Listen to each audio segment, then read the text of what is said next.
Tech Energy Podcast. We're live in Cincinnati, Ohio at MidwestCon, where we're talking everything AI, emerging tech, and disruptive technology. Shout out to Disruption Now. This is a collaboration. Thank you for the space. Amazing podcast. Definitely make sure you check it out. It's by the founder of MidwestCon, Rob Richardson. And today I got my boy Abdi Muhammad in the building, leader, coach, engineer extraordinaire. I'm not going to steal thunder though. Abdi, please introduce yourself to the people. You can look into that camera. Hey, what's up, folks? My name is Abdi Muhammad. Jared, thank you so much for having me. Yeah. I'm a lead cloud governance engineer at a big Fortune 500 company. I'm also a speaker, and I'm really big on STEM advocacy as well. I'm also on a nonprofit called the Hidden Genius Project as a member of the board, and really focused on building that next generation of leaders and STEM talent. Yeah, man. So you had a busy couple days. You led how many workshops and panels? They got me about three of them. One was another lab. Shout out to Big Stage Energy. Yes. Yeah, man. So when it comes to your career and just remind me again, is it cloud security? Cloud security, cloud cost management, really the whole adoption of cloud technology. Gotcha. If you were to describe that to people that aren't that technical, how would you describe it? Well, I help people, leverage technology to solve a business problem, but in the most effective way, right? With security in mind, meaning how do we make sure we use this technology without compromising the company,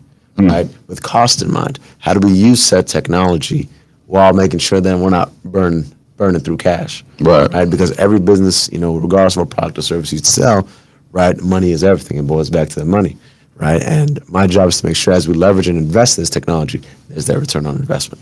Gotcha. So how did you get into this position? Like, is it something that you started your career off with, or was it an evolution where you had some sort of entry-level role and then you upskilled over time? Yeah, so that's a great question, man. I started my first IT analyst job at San Diego State University. I went to San Diego State University in Southern California, and I got my first cyber role, fresh out of college, and I went to NSBE convention. And that first role, it was really more on change management. It was called a security role. It was like a GRC analyst role. But it was heavily focused on change management, so documentation, paper pushing, creating documentation packages for customers. So it was very, very technical, but I needed to understand that because any business owner that has anything that they're selling, right, to have good change management is important for security purposes. You need to know who's changing what. You need to know who's changing your application. You know who's changing your processes, right? And I joined a leadership development program early in my career, and I was able to work in different cybersecurity roles. Originally, I used to be more on-premise IT. Now I realize, cloud is the future, so I got into cloud, and I just continued to develop, master's degrees, certifications, etc. And very grateful for the journey, man. Yeah. So you mentioned master's degree. Do you think that's necessary to get to where you are currently? It's not. You don't have to have a master's degree. I tell people, when it comes to especially getting degrees, I don't think they're irrelevant, but I will say that if your company is willing to pay for it, I think it's worth considering. Okay. So what you had happen? Yeah, they paid for it. Yeah, my company paid for it. It was about 30, 40K, somewhere around there for the degree program. And Dope. And it's required that you have to stay a certain amount of time afterwards? Depending on the company I work for, it was a year after. Unless you want to pay them back the money.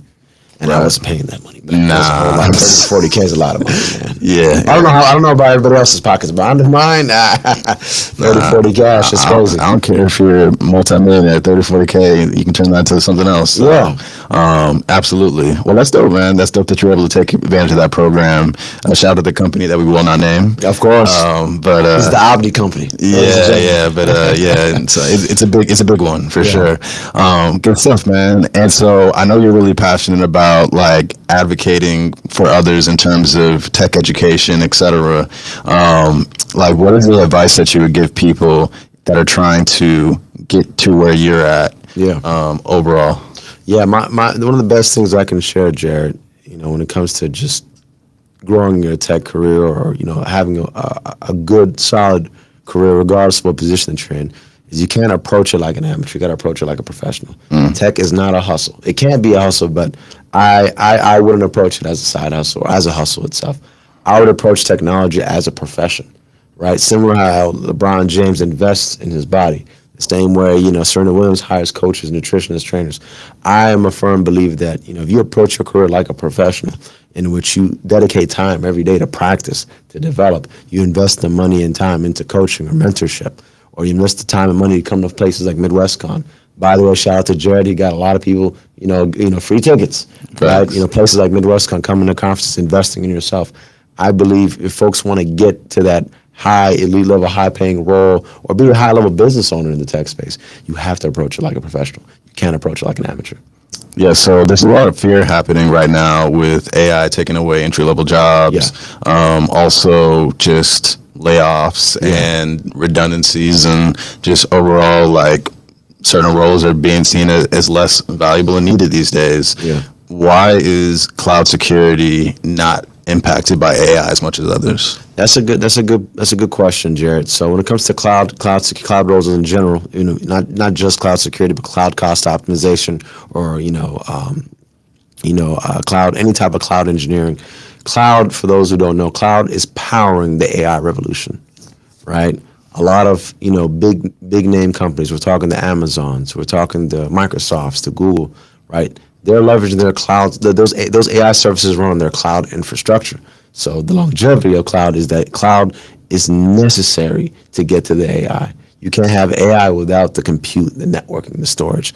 And cloud is empowering the modern AI revolution. So if you're looking for a role besides an electrician or plumber, which is pretty good too, given the AI revolution that we got going on now, cloud is also an area where, hey, there is longevity in it, because cloud is what we need to take advantage of these AI tools.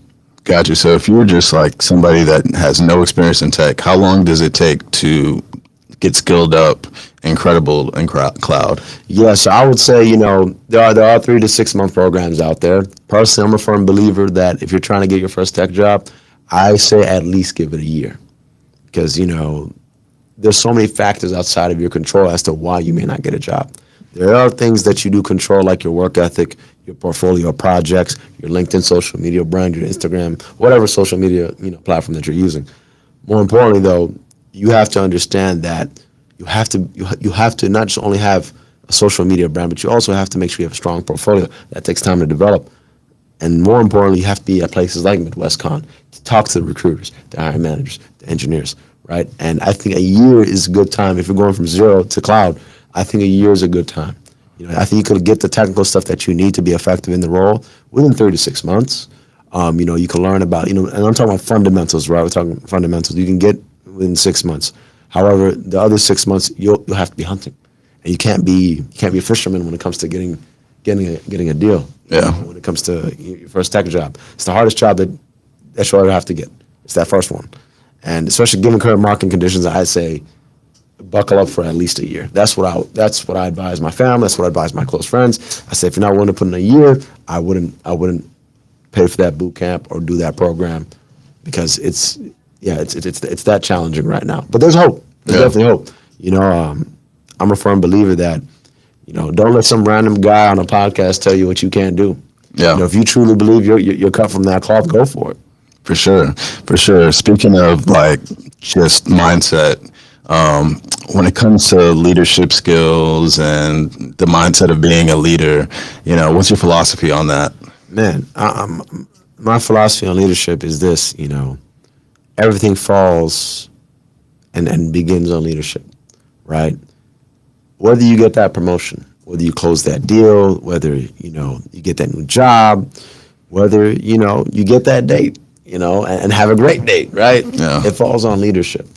And the more you develop the leader within you, the more influence that you have, right? And the more influence you have, the more quality of the products that your team is making, it increases that, right? You get better products with great leadership. You get better communities with great leadership. You create more value, and you're a better service to humanity by being an effective leader. And regardless of what your profession is, my profession is engineering, but regardless of what your profession is, you need to approach leadership the same way as you approach anything else. You have to come at it like a professional. Yeah. You have to make sure that you develop your leadership skills.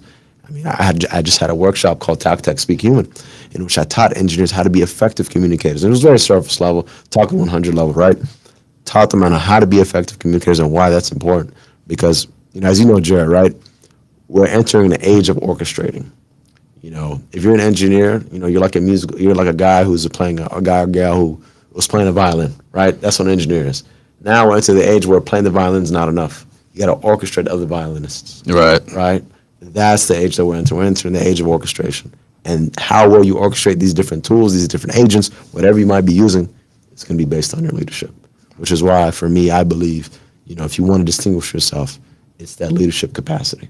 Yeah, and I know in 2026 you're, going to be basically launching coaching, a book. You're going to be speaking on all the big stages. Getting paid the big money, bestseller, all the kind of things. What can people expect from you in terms of like your brand that's going to really reach outside of just tech people? Yeah, because obviously you got the cloud and the tech skills, and I think we talked a little bit about it before. It's nothing like official yet, but if you wanted to, you could coach people to get into the bag. Yes. But the mindset, if they don't have that, the bag will be short-lived. Yeah. So, like, where do you see, like what's your goal with your leadership brand ultimately? And my goal really, Jared, is to service as many people as I can and help them realize who they can be, right?